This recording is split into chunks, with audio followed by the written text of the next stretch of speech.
नमस्कार बच्चों, स्वागत है आप सभी का आपके अपने प्यारे से विद्या आनंद यूट्यूब चैनल में। तो कैसे हो आप सभी? मैं आशा करता हूं कि आप लोग बहुत अच्छे होंगे, स्वस्थ होंगे और अपने एग्जाम की तैयारी भी बहुत अच्छे से कर रहे होंगे।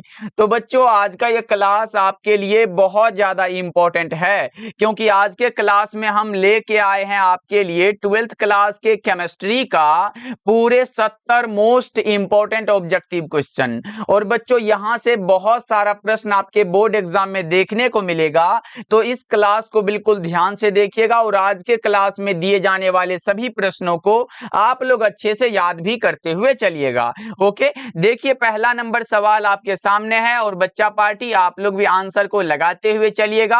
आंसर लगाने से ये सभी प्रश्न आपको क्लास में अच्छे से याद हो जाएगा। देखो, पहला नंबर सवाल है, नियमित बहुफलक आकृति वाला ठोस पदार्थ क्या कहलाता है? हमने बताया था बच्चों, जिनकी निश्चित और नियमित ज्यामितीय आकृति होती है उसे हम लोग क्रिस्टलीय ठोस पदार्थ कहते हैं। करेक्ट आंसर ए हो जाएगा। बच्चों, क्रिस्टलीय ठोस पदार्थ के कुछ उदाहरण पूछ लिए जाते हैं, तो आपके सामने आ सकता है चीनी आएगा बच्चा पार्टी, आपके सामने ग्रेफाइट आ जाएगा, आपके सामने क्या आ जाएगा, सिलिका आ जाएगा। तो ध्यान रखिएगा, अगर आपके सामने हीरा आ जाएगा, ये सभी के सभी क्या होता है, क्रिस्टलाइन सॉलिड का उदाहरण होता है। इसको जरूर याद रखिएगा आप लोगों के। चलो आगे बढ़ते हैं, पूरे 70 ऑब्जेक्टिव को कवर करेंगे और बच्चा पार्टी एक एक प्रश्न आपके लिए बहुत इंपॉर्टेंट होगा, इसलिए क्लास को बिल्कुल ध्यान से देखिएगा और शुरू से लेके अंत तक हमारे साथ बने रहिएगा। देखो, ये रहा, निम्नलिखित में कौन अक्रिस्टलीय ठोस पदार्थ है जिनकी निश्चित और नियमित ज्यामितीय आकृति नहीं होती है बच्चों, उसे हम लोग अक्रिस्टलीय ठोस या फिर नॉन क्रिस्टलाइन सॉलिड या फिर एमोर्फस सॉलिड कहते हैं। इसका उदाहरण कौन सा हो जाएगा? चीनी, लवण, ग्रेफाइट, ये तो क्रिस्टल है, लेकिन उच्च अनुभार वाले बहुलक जो होते हैं बच्चों, ये क्या है, ये नॉन क्रिस्टलाइन सॉलिड है। या फिर आपके सामने आ जाता है प्लास्टिक। क्या बच्चों? आपके सामने प्लास्टिक आ जाए, आपके सामने रबर आ जाए, ये सब अगर आ रहा है, आपके सामने कांच आ जाए बच्चा पार्टी, तो ये सब अक्रिस्टलीय ठोस पदार्थ का उदाहरण है। ओके, चलो आगे बढ़ते हैं। तीसरा नंबर सवाल का जवाब बताओ, इकाई सेल कितने प्रकार के होते हैं? बच्चों, एक हमारा होता है कौन सा, एससी होता है, दूसरा बीसीसी होता है और तीसरा एफसीसी होता है। तो कितना हो गया? 3 प्रकार के। सही जवाब ऑप्शन नंबर बी आपका बिल्कुल करेक्ट हो जाएगा। बच्चा पार्टी, क्लास को बिल्कुल ध्यान से देखना है, जितना मैं अलग से बताऊंगा उसको भी ध्यान में रखिएगा। देखो, इकाई सेल 3 प्रकार के होते हैं, simple, cubic, body centred unit cell और फेस सेंटर्ड यूनिट सेल होता है। ओके, चलो आगे बढ़ते हैं। अगला नंबर सवाल का जवाब बताओ। चौथा नंबर सवाल है, फलक केंद्रित घनाकार इकाई सेल में परमाणुओं की संख्या क्या होती है? बच्चों, इकाई सेल हमने 3 प्रकार का बताया, एक होता है एससी, दूसरा बीसीसी और तीसरा एफसीसी। यहाँ पे देखो, एससी में अगर परमाणु संख्या पूछे तो आप कितना बताओगे? 1 बताओगे। बीसीसी में परमाणु संख्या 2 बताओगे। एफसीसी में परमाणु संख्या पूछे 4 बताओगे। अगर इसी जगह एससी में कोऑर्डिनेशन नंबर यानी कि बच्चों समन्वय संख्या पूछे तो आप 6 बता के चलना। बीसीसी में समन्वय संख्या पूछे 8 बता के चलना। एफसीसी में समन्वय संख्या पूछे 12 बता के चलना। ओके बच्चों, यहां से ध्यान रखना है आपको। यहां पे किसका पूछा गया? एफसीसी बच्चों फलक केंद्रित में पूछा गया ना, परमाणु की संख्या 4 हो जाएगा। राइट आंसर आपका ऑप्शन सी हो जाएगा। ओके, चलो आगे बढ़ते हैं। 5वां नंबर सवाल का जवाब बताओ। सौर ऊर्जा को विद्युत ऊर्जा में परिवर्तित किया जाता है किसके द्वारा? सौर ऊर्जा को विद्युत ऊर्जा में परिवर्तित किया जा सकता है बच्चों किसके द्वारा? बताओ। 5 नंबर सवाल का जवाब सौर सेल के द्वारा होता है। करेक्ट आंसर बी हो जाएगा। अगला बता के चलो, कांच किसका उदाहरण है? बच्चों, हमने बताया था कांच आए, प्लास्टिक आए, रबर आए, उच्च अनुभार वाले बहुलक आए, वे सभी के सभी बेरवादार ठोस होते हैं। क्या होते हैं बच्चों? बेरवादार ठोस के उदाहरण है। करेक्ट आंसर आपका ऑप्शन बी हो जाएगा। 7 नंबर सवाल का जवाब बता के चलो, ये रहा। एजीबीआर क्या प्रदर्शित करता है? एजीबीआर यानी कि बच्चों सिल्वर ब्रोमाइड कौन सा दोष को प्रदर्शित करता है? आप बताओगे। ये फ्रेंकल दोष और शॉर्टकी दोष दोनों को प्रदर्शित करता है। बच्चों, फ्रेंकल दोष के कारण क्रिस्टल का घनत्व क्या होता है? ये बता के चलो, एग्जाम में आया है। ये अपरिवर्तित रहता है। क्या होता है? फ्रेंकल दोष के कारण क्रिस्टल का घनत्व अपरिवर्तित रहता है, जबकि शॉर्टकी दोष के कारण बच्चों क्रिस्टल का घनत्व घटता है या फिर कम हो जाता है। ये बात बिल्कुल ध्यान रखिएगा आप लोग। नेक्स्ट बता के चलो, ये रहा 8 नंबर सवाल है, एन गोलों वाले सीमित पैकिंग में चतुष्फलक रिक्तियों की संख्या क्या होगी। बच्चों यहाँ पे एन गोलों वाले में पूछा गया, जल्दी से आप लोग बता दो कौन सा लगा रहे हो। एन गोला वाला में अगर आपसे पूछा जाए बच्चा पार्टी, तो वो होता हमारा अष्टफलक, और अष्टफलक वाला में क्या होता है सीपी, ये हमारा होता है कौन सा, सीमित पैकिंग में कणों की संख्या होता है। एन गोला है तो गुणा में एन करोगे तो हमारा 2n हो जाएगा, ये प्लस में करना पड़ेगा ना। 8 नंबर सवाल का जवाब क्या लगाओगे, ये 2n हो जाता है बच्चा पार्टी। लेकिन यहाँ पे देखो चतुष्फलक वाला बात है, लेकिन अष्टफलक आता तो क्या लगाते आप लोग, अष्टफलक वाला में क्या होता है बच्चा पार्टी, वो n हो जाता है। नेक्स्ट बता के चलो, यहाँ पे 9 नंबर सवाल आपके सामने है, धात्विक ठोस के लिए कौन सा कथन है जो सत्य है। यहाँ पे बच्चों धात्विक ठोस के लिए कौन सा कथन सत्य है, ये विद्युत के सुचालक होते हैं, और ये बात बिल्कुल सही है बच्चों। नेक्स्ट बता के चलो, 10 नंबर सवाल है, सबसे अधिक घनत्व वाली क्रिस्टल की संरचना कौन सी होती है। ये मोस्ट इंपॉर्टेंट बात है बच्चों, बताओ सबसे अधिक घनत्व वाली क्रिस्टल की संरचना एफसीसी में होती है। किसमें बच्चा पार्टी, एफसीसी में होती है। 10 नंबर सवाल का जवाब बी होगा। देखो एफसीसी के लिए परमाणु संख्या हमने 4 बताया, कोऑर्डिनेशन नंबर 12 बताया, ये याद रखिएगा। ये हमारा एफसीसी में जो भरा हुआ भाग होता है बच्चों, ये पैकिंग का जो इफिशियंसी होता है वो कितना 74% होता है बच्चों, और पैकिंग का फ्रैक्शन जो होता है वो 26% होता है। ये भी ध्यान रख के चलिएगा आप लोग। चलो अगला बता के चलो, 11 नंबर सवाल है, विलियन में जिस अवयव की मात्रा अधिक रहती है उसे क्या कहते हैं। विलियन में जिस अवयव की मात्रा अधिक रहती है बच्चों, उसे विलायक कहते हैं। विलियन में जिस अवयव की मात्रा अधिक रहती है बच्चा पार्टी, उसे हम लोग विलायक कहते हैं।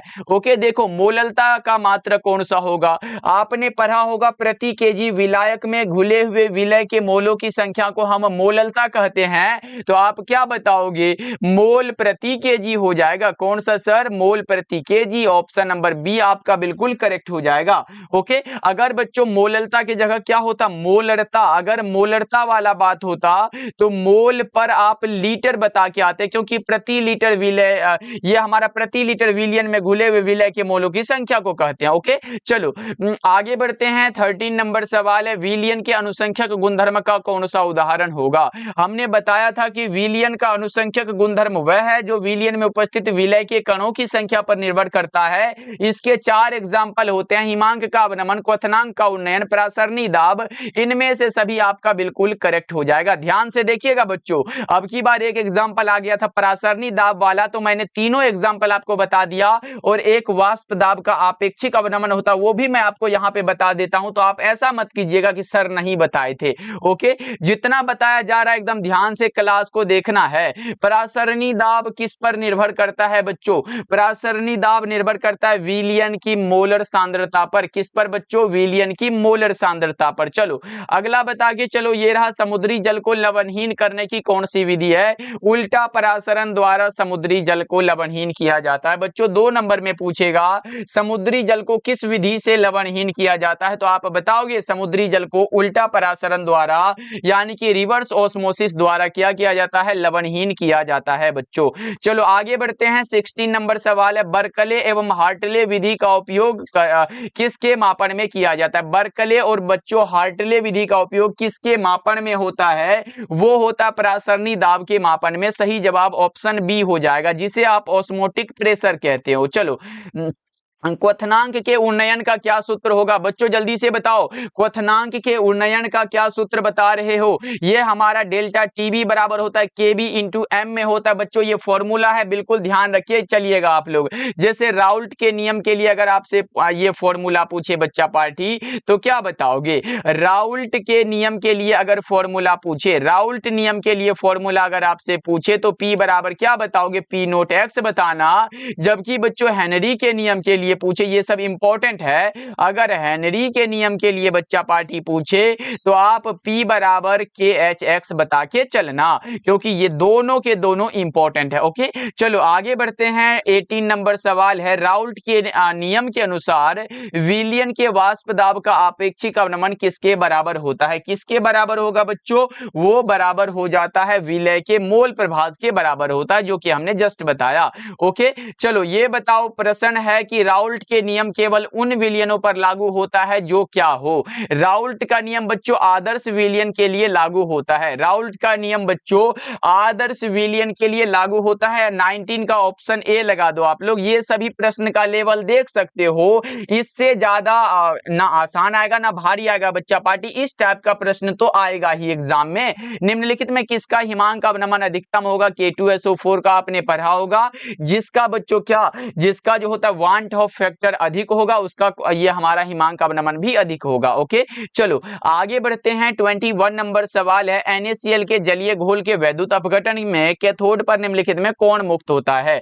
अगर आपसे कैथोड पर पूछे तो सोडियम होगा, एनोड पर क्लोरीन गैस होगा। तो ये सब बताने वाली बातें नहीं है बच्चों, बता के चलो। ये रहा, द्रवित NaCl के वैद्युत अपघटन में कौन सा तत्व मुक्त रूप में प्राप्त होता है? कौन सा तत्व है बच्चा पार्टी? वो H2 और O2 होता है क्या? एक बार जल्दी से बताओ। 22 नंबर सवाल का जवाब वो सोडियम और ये हमारा क्या होता है? क्लोरीन गैस होता है, जो कि हमने जस्ट ऊपर बताया आपको।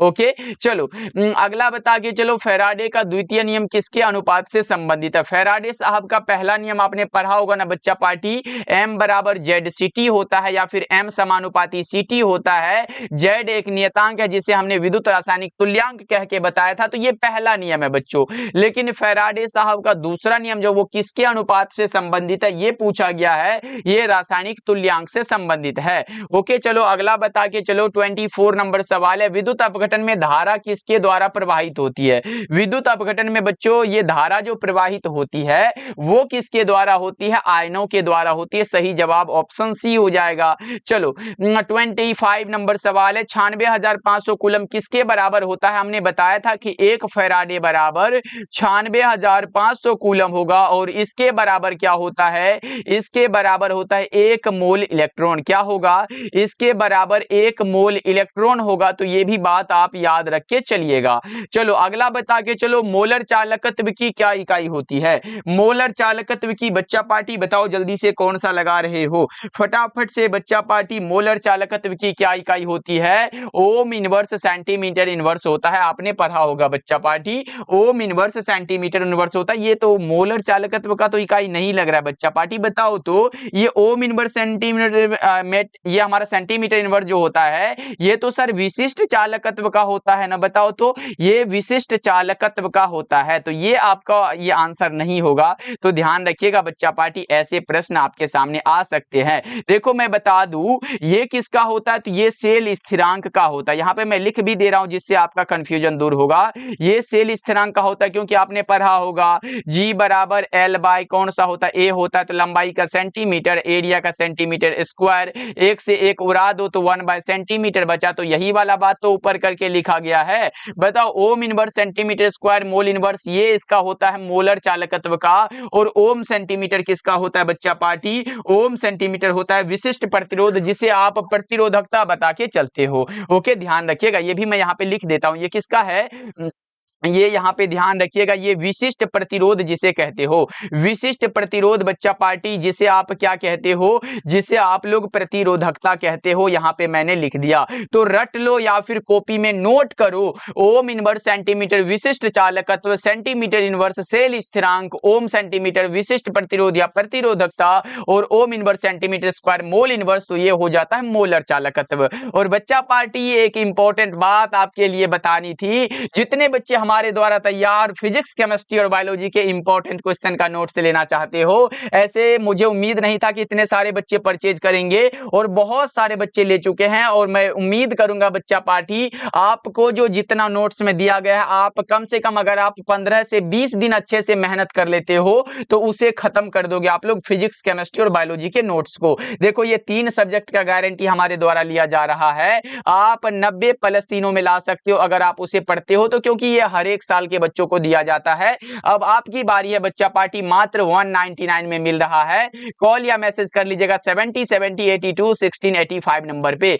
और बच्चों जितने बच्चे परचेज कर चुके हो उसे मैं एक ही बात बोलूंगा, उसे देखो फिजिक्स में आपको कितना मिला होगा, फिजिक्स में, केमिस्ट्री और बायोलॉजी में, फिजिक्स में भी आपको 50 से 60 सब्जेक्टिव क्वेश्चन मिला होगा और 200 ऑब्जेक्टिव मिला होगा। इसी प्रकार 50 से 60 आपको केमिस्ट्री में भी सब्जेक्टिव मिलेगा, इसी प्रकार बायोलॉजी में भी 50 से 60 सब्जेक्टिव मिलेगा। और बच्चा पार्टी इतना आप खत्म नहीं कर पाओगे जी, बताओ तो अगर 50 से 60 सब्जेक्टिव है तो आप बहुत कम समय में इसे खत्म कर पाओगे। ओके, तो ध्यान रहे इतना में आपको एग्जाम में 100% आ जाएगा।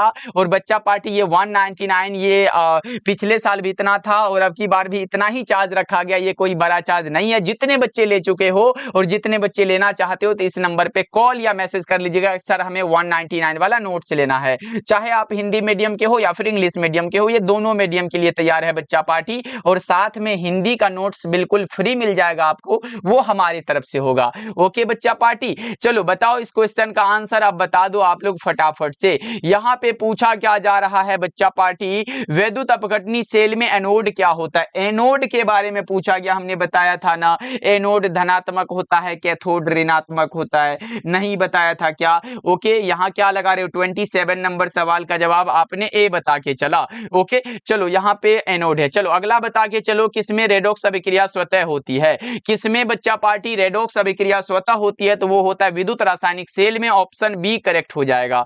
अगला बता के चलो, लेड संचायक सेल किस तरह का सेल है, जल्दी से बताओ। लेड संचायक सेल बच्चों किस तरह का सेल होता है, द्वितीयक सेल का उदाहरण होता है। ओके चलो अगला नंबर सवाल का जवाब बताओ। ये रहा मरकरी सेल का ईएमएफ यानी कि बच्चों इलेक्ट्रोमोटिव फोर्स, यानी कि बच्चों यहां पे मैं लिख सकता हूं, इसे पूछा गया विद्युत वाहक बल कितना होता है। विद्युत वाहक बल बच्चा पार्टी इसका पूछा गया तो वो क्या होता है, 1.5 वोल्ट होता है। मरकरी सेल के लिए कितना होगा बच्चा पार्टी, एक बार बताओ जल्दी से। मरकरी सेल ना पूछा गया बच्चा पार्टी। अच्छा एक और आता है सर, शुष्क सेल आता है, बताओ इसका भी पहले बताओ। ये दोनों का पूछा जाता है कि शुष्क सेल और मरकरी सेल का कितना होता है। शुष्क सेल का होता है 1.5 वोल्ट, जबकि बच्चा पार्टी मरकरी सेल के लिए पूछे तो मरकरी का 1.35 वोल्ट होता है। तो याद रखिएगा ये करेक्ट आंसर ए होगा, ये शुष्क सेल का होता है बच्चों। ओके ध्यान रखिएगा आप लोग। अगला बता के चलो 31 नंबर सवाल है,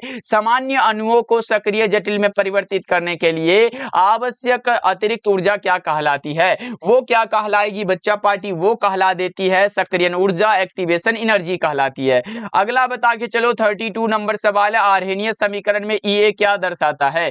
बताओ बच्चा पार्टी आपने पढ़ा होगा आर्हेनियस का समीकरण के बराबर ए ई माइनस का क्या होता है, ई बटा में आर टी होता है। इसमें पूछा गया ये ई जो लिखा गया ये क्या दर्शाएगा बच्चों, आपसे पूछा गया तो ये सक्रियण ऊर्जा को दर्शाता है। ओके चलो अगला नंबर सवाल का जवाब बताओ, जिस अभिक्रिया की अणुकता एक होती है उसे हम लोग एक अणुक कहते हैं, जिसकी 2 होगी द्वि अणुक कहेंगे, जिसकी 3 होगी त्रि अणुक कहेंगे। तो बच्चा पार्टी ऐसा नहीं कि 4 होगा तो 4 अणुक कहेंगे, नहीं, अणुकता का अधिकतम मान 3 हो सकता है और त्रि अणुक तक कहला सकती है। ओके बच्चों चलो आगे बढ़ते हैं। अगला नंबर सवाल का जवाब बताओ, वेग समीकरण में प्रयुक्त सांद्रण पदों के घात के योगफल को क्या कहते हैं। बच्चों एक बार जैसे मानो ये के है हमारा सांद्रता, कोई ए ले लो, इस पे घात हमारा कुछ 1 दे देते हैं, फिर बी पर भी घात हम क्या 2 दे देते हैं। इसका पूछेगा कोटि क्या होगा, एग्जाम में ऐसे पूछता है ना, तो आपने क्या पढ़ा है, वेग समीकरण में प्रयुक्त सांद्रण पदों का घात, बच्चों घात का योगफल 2 1 3 हो जाएगा।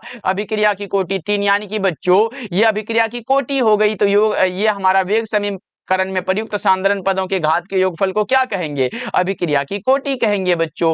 ओके चलो आगे बढ़ते हैं। 35 नंबर सवाल है, द्वितीय कोटि की अभिक्रिया में के की इकाई क्या होती है। एग्जाम में आएगा प्रथम कोटि के लिए, प्रथम के लिए सेकंड इनवर्स होगा। आपसे शून्य का भी तो पूछेगा तो शून्य का मैं ऊपर लिख देता हूं। शून्य के लिए होता है mole litre inverse second inverse. द्वितीय के लिए क्या होगा बच्चों, द्वितीय के लिए हो जाएगा mole inverse litre second inverse. ये सब याद रखिएगा, mole inverse litre second inverse, mole inverse litre second inverse. Correct answer C होगा। ये बच्चों शून्य कोटि के लिए है, ध्यान रखिएगा। ये किसके लिए है भैया, यहाँ पे ध्यान रखना, ये शून्य कोटि के लिए है और ये किसके लिए है, ये प्रथम के लिए है। ओके, चलो आगे बढ़ते हैं। अगला नंबर सवाल का जवाब बताओ, किसी रासायनिक अभिक्रिया की दर क्या होती है। किसी भी रासायनिक अभिक्रिया की दर बच्चा पार्टी क्या होती है बताओ, वो समय के साथ घट जाती है। करेक्ट आंसर बी हो जाएगा। ओके, चलो अगला नंबर सवाल है, प्रथम कोटि की अभिक्रिया के लिए अर्धायु क्या होता है। प्रथम कोटि की अभिक्रिया के लिए बच्चों अर्धायु जो होगा वो हाफ लाइफ बराबर 0.693 बाई के होता है। ये ध्यान रखिएगा आप लोग। ओके, ध्यान रखना है, बहुत इंपॉर्टेंट है बच्चों, एग्जाम में तो कई बार आया हुआ प्रश्न है। ओके, चलो आगे बढ़ते हैं। अगला नंबर सवाल का जवाब बताओ, प्रथम कोटि की अभिक्रिया का अर्धायु किस पर निर्भर नहीं करता है। बच्चों अर्धायु किस पर निर्भर नहीं करेगा, तो वो निर्भर नहीं करता प्रतिकारक के प्रारंभिक सांद्रण पर। ऑप्शन ए करेक्ट है। चलो बताओ, किसी रासायनिक अभिक्रिया का वेग किसके द्वारा प्रभावित होता है। किसी भी रासायनिक अभिक्रिया का वेग बच्चों टेम्परेचर से प्रभावित होता है। आपने कई बार इसको पढ़ा होगा। बताओ अनार्द्र कैल्शियम क्लोराइड क्या होता है। अनार्द्र कैल्शियम क्लोराइड बच्चा पार्टी क्या होता है बताओ, जल्दी से बताओ। वो अवशोषक होता है। आपसे पूछेगा P2O5 क्या होता है, तो ये भी भैया क्या होता है, ये भी अवशोषक होता है। क्या होता है, ये भी अवशोषक होता है। ध्यान रखना है, बहुत बार एग्जाम में आया है। आपसे पूछेगा कली चूना क्या होता है, यहाँ पे बच्चों कली चूना पूछ दे, P2O5 पूछ दे, अगर ये सब आ जाए, सांद्र सल्फ्यूरिक अम्ल पूछ दे, तो ये सभी के सभी अवशोषक होते हैं बच्चों। ओके, चलो अगला बता के चलो, भौतिक अधिशोषण कैसी अभिक्रिया। भौतिक वाला उत्क्रमणीय होता है, जबकि रासायनिक अधिशोषण कैसी अभिक्रिया है। बच्चा पार्टी ध्यान रखिएगा, यहाँ पे रासायनिक अधिशोषण वाला बात आए, रासायनिक अधिशोषण वाला अगर बच्चों बात आ जाए तो क्या बताओगे, ये हमारा हो जाता है अनुत्क्रमणीय। ओके, चलो बता के चलो, रासायनिक अधिशोषण में लगभग ऊष्मा कितनी उत्सर्जित होती है, वो 40 से लेके 400 जूल पर मोल। अगर भौतिक में कितनी उत्सर्जित होती है बच्चों पूछ दे, देखो कितना बता रहे हैं अलग से, वो हमारा कितना होता है, 20 से लेके 40 किलो जूल पर मोल होता है। 20 से लेके 40 किलो जूल पर मोल होता है, जो कि यहाँ पे हमारा ये दिया गया बच्चों। ओके, चलो अगला बता के चलो, 43 नंबर सवाल है, अधिशोषण और अवशोषण में सम्मिलित प्रभाव को क्या कहते हैं। अधिशोषण और अवशोषण दोनों प्रभाव एक बार हो रहा हो तो उसे हम लोग शोषण कहते हैं, सॉर्प्शन कहते हैं बच्चों। ओके, चलो अगला नंबर सवाल का जवाब बताओ, निम्नलिखित में कौन द्रव स्नेही कोलाइड है। द्रव से स्नेह करने वाला गोंद होता है, जिसे आप द्रव स्नेही या फिर बच्चों क्या कहते हो, लायोफिलिक कोलाइड कहते हो। ओके, चलो आगे बढ़ते हैं। 45 नंबर सवाल है, जानतब झिल्ली में छन जाने वाला विलयन क्या कहलाता है। जानतब झिल्ली में छन जाने वाला विलयन बच्चा पार्टी कहलाता है समांगी विलयन। ऑप्शन ए आपका बिल्कुल करेक्ट हो जाएगा। बताओ निम्नांकित में कौन ठोस ठोस समुदाय का होता है, संश्लेषित जेम है। करेक्ट आंसर आप ऑप्शन नंबर सी लगा सकते हो बच्चों। चलो इसका बता के चलो, उत्प्रेरण के सिद्धांत को समझने के लिए कितने सिद्धांत होते हैं। उत्प्रेरण के सिद्धांत को बच्चों समझने के लिए कितने सिद्धांत हैं, ये आपको बताना है। जल्दी से आप लोग बता दो। वो हमारा हो जाता है 2 सिद्धांत। कौन कौन से सर, एक होता है मध्यवर्ती यौगिक निर्माण का सिद्धांत और दूसरा होता है अधिशोषण सिद्धांत। 2 होता है बच्चों। चलो अगला बता के चलो, 48 नंबर सवाल है, निम्नलिखित में कौन सा एंजाइम चीनी यानी कि बच्चों सुक्रोज को ग्लूकोज और फ्रक्टोज में परिवर्तित कर देता है। कौन सा है बच्चा पार्टी, वो बता के चलो। तो वो हो जाता है इनवर्टेज। करेक्ट आंसर आपका सी होगा। अच्छा बच्चों, सुक्रोज का सूत्र क्या होता है, एग्जाम में आया है, बताओ तो। सुक्रोज का सूत्र क्या होगा, C12H22O11 होता है। ये भी बात आप याद रखिएगा। ओके, चलो 49 नंबर सवाल है, निम्नलिखित में कौन सा एंजाइम दूध को दही में परिवर्तित कर देता है। दूध को दही में परिवर्तित करने वाला का नाम है लैक्टोबैसिली बच्चों। दूध को दही में परिवर्तित करता है लैक्टोबैसिलस। चलो अमोनिया का संश्लेषण किसके द्वारा होता है। देखो हमने ये बताया था आपको, हमने क्या बताया था बच्चा पार्टी, बताओगे क्या। हमने बताया था संपर्क विधि से हम H2SO4 का निर्माण करते हैं, हेवर विधि से हम अमोनिया का निर्माण करते हैं, ओस्टवाल्ड विधि से कौन सा HNO3 जिसे आप नाइट्रिक एसिड कहते हो, इसे तैयार करते हैं, और डिकन विधि से किसको तैयार करते हैं बताओ तो। डिकन विधि से क्लोरीन गैस तैयार करते हैं। किसको बच्चों, क्लोरीन गैस को तैयार करते हैं। अगर यहाँ पे मैं 4 बता दिया बच्चों, एग्जाम में 1 आ जाता है, ध्यान रखिएगा। हेवर विधि से अमोनिया बनेगा, जो सही जवाब है। ये संपर्क विधि से ये हमारा H2SO4 बनता है, जिसे आप गंधक अम्ल कहते हो। ओस्टवाल्ड विधि से नाइट्रिक अम्ल और और डिकन विधि से क्लोरीन बनता है बच्चों। अगला बता के चलो 51 नंबर सवाल है, सिलिका जेल किस प्रतिक्रिया के द्वारा जलवाष्प को सोखता है? सिलिका जेल किस प्रक्रिया के द्वारा बच्चों जलवाष्प को सोखता है, ये बात बता के चलो। वो अधिशोषण के द्वारा होता है। अच्छे से याद करते चलो। और बच्चा पार्टी एक बार क्लास को सभी बच्चे लाइक कर देना और वो नोट्स पढ़ के जाना एग्जाम में। चाहे आप कुछ पढ़े हो नहीं पढ़े हो, उससे कोई लेन देन उस नोट्स का नहीं है। बस आप जब लो तभी से पढ़ना शुरू कर दो, क्योंकि बच्चा पार्टी अभी भी समय है जो आप कर सकते हो अच्छा नंबर लाने के लिए। ओके बच्चा पार्टी, तो बताओ, ये तो हमने बता दिया, करेक्ट आंसर ए लगा दो। बताओ अधिशोषण क्या होता है भैया, बताओ एक बार जल्दी से। अधिशोषण जो होगा ना वो ऊष्माक्षेपी होता है और ये सतह पर होने वाली घटना। तो ए और बी दोनों कथन सही है। चलो आगे बढ़ते हैं। सिनेबार किसे कहा जाता है? सिनेबार कहा जाता है HGS को बच्चों। तो गैलेना किसको कहा जाता है? गैलेना कहा जाता है PBS को।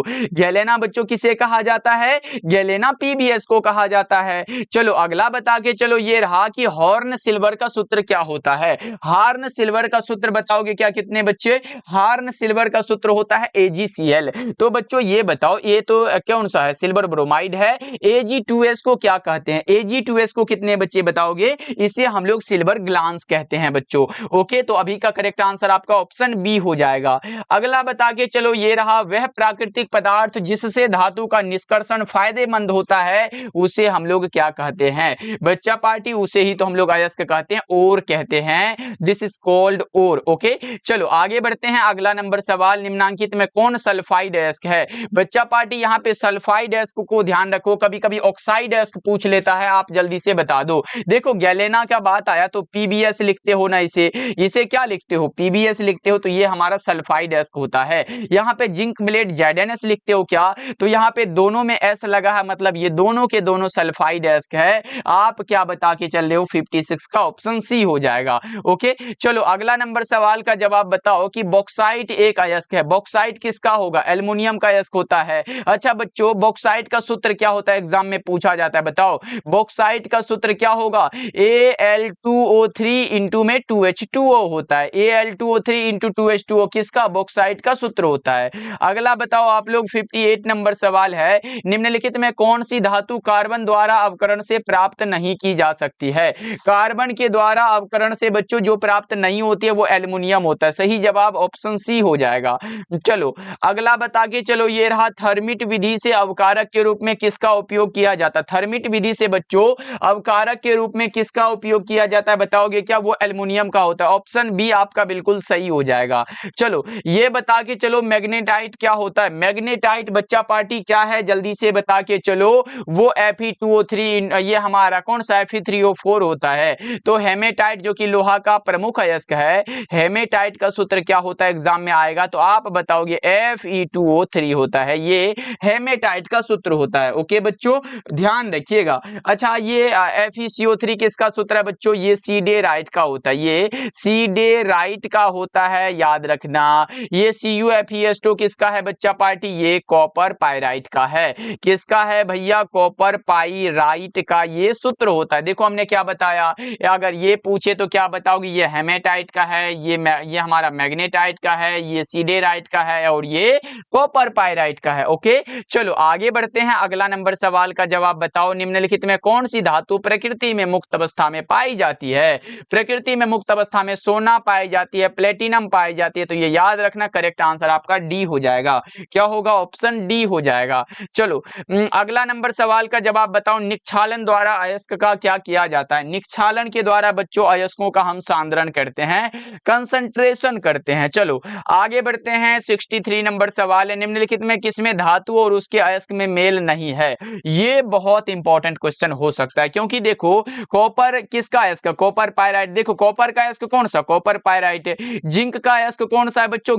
ये कैलेमाइन, मतलब ये भी सही बात है क्या बच्चा पार्टी? लेड का कार्नेलाइट, लेड का बच्चों ये लेड का तो गैलेना होता है ना, लेड का क्या होता है? गैलेना होता है बच्चों। तो आपका जो गलत आंसर होगा, यहाँ पे देखो लेड गैलेना लिखा गया, ये सही है, ये सही है और ये सही है, लेकिन गलत जो होगा वो लेड का कार्नेलाइट गलत है बच्चों, लेड का कार्नेलाइट नहीं होता है। 63 का करेक्ट आंसर कौन सा होगा? सी होगा। होगा तो आप बोलोगे सर कार्नेलाइट जो है, फिर कार्नेलाइट जो लिखा गया ये फिर किसका अयस्क है? तो आप बता के चलना ये मैग्नीशियम का अयस्क है। किसका बच्चों? कार्नेलाइट मैग्नीशियम का अयस्क है, ना कि लेड का। लेड को क्या पीबी लिखते हो ना, तो ये पीबी कहां से आ गया? मैग्नीशियम होना चाहिए ना, तो यहाँ पे मैग्नीशियम हो जाता है। ये गलत कथन है बच्चों। ओके चलो आगे बढ़ते हैं। अगला नंबर सवाल है कि रक्त पर कैसा आवेश पाया जाता है? रक्त, र से रक्त और र से ऋणात्मक याद रख सकते हो क्या बच्चों?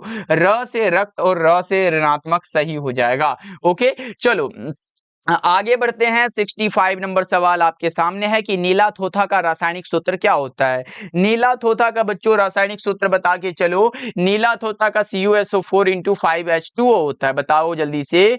फ्रियोन का सूत्र क्या होता है?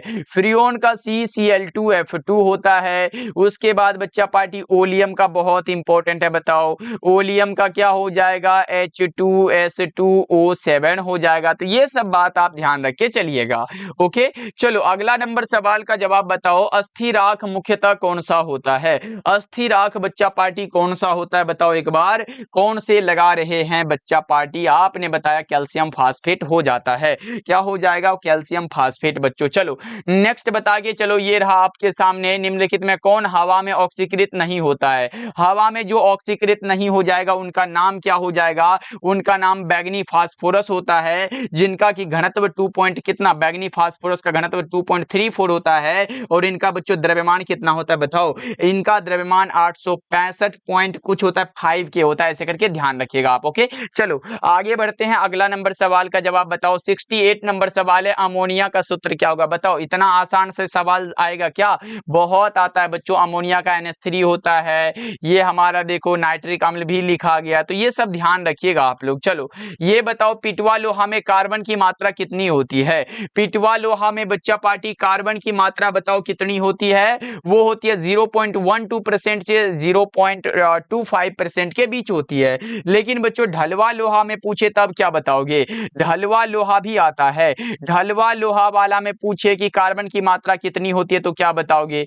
ढलवा लोहा में पूछे ना बच्चा पार्टी तो आप बताना 2 से लेके 5% के बीच होती है। और इस्पात में भी आ सकता है। तो इस्पात में कार्बन की मात्रा कितनी होती है? इस्पात में 25 से लेके कितनी होती है बच्चा पार्टी? बताओ तो। ये 25 नहीं 2.5 से लेके हमारा 1.5% के बीच होती है। ओके चलो अगला नंबर सवाल का जवाब बताओ। ये रहा 70 नंबर सवाल और आज के क्लास का लास्ट सवाल है। हमने ऊपर बताया था कि फ्रियोन का सूत्र क्या होता है।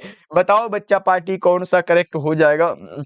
कौन सा होगा? यहाँ पे देखो ये हमारा CCl2F2 मतलब ये वाला बात बिल्कुल सही हो जाएगा। H2S2O7 हमने किसका नाम बताया था? ये ओलियम का होता है। किनका बच्चों? ओलियम का होता है। ये कार्बन टेट्राक्लोराइड होता है। चलो बच्चा पार्टी क्लास कैसा लगा कमेंट करके बताइएगा। और बच्चों ये सभी इंपॉर्टेंट प्रश्न है जो आपके एग्जाम में लगातार पूछे जाते हैं। तो इस 70 ऑब्जेक्टिव में बताइएगा कितना सही कर पाए हो। और जितने बच्चे का कम सही हुआ कोई बात नहीं, इसको एक बार फिर से देख लीजिएगा और याद करते हुए चलिएगा। जो याद नहीं होगा उसे लिख लीजिएगा फिर याद कर लीजिएगा। हो जाएगा ना बच्चा पार्टी? बताओ एक बार कमेंट करके बताओ ना जी क्लास कैसा लगता है। सभी बच्चे आज कमेंट करेंगे, देखेंगे सभी बच्चे का कमेंट। ओके बच्चों मिलते हैं फिर अगले क्लास में। सभी बच्चे ध्यान रखिएगा और एक बार क्लास को सभी बच्चे लाइक कर लीजिएगा। डेली क्लास का टाइम शाम के 7 बजे और शाम के 8 बजे 2 क्लास देते हैं। और 2 क्लास में ही फिजिक्स केमिस्ट्री और बायोलॉजी में एक भी ऑब्जेक्टिव नहीं छूटने वाला है। ओके बच्चा पार्टी ध्यान रखिएगा अपना। इन सारे प्रश्नों को याद कर लीजिएगा। मिलते हैं फिर।